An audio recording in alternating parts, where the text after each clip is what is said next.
to remind the government, to remind the Honorable Chief Minister that the party has, given or proposed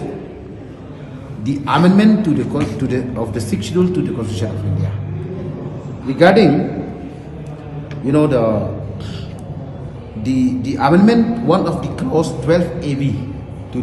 of the 6th schedule to the Constitution of India, that while the government of India taking the process to amend the 6th schedule, the Hspdp party time and again we demand the government of India through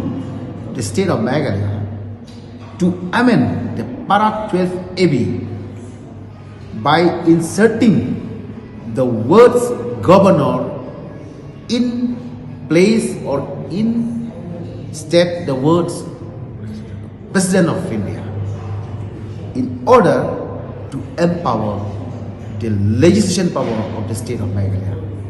in the hand of the governor, not in the hand of the President of India. This is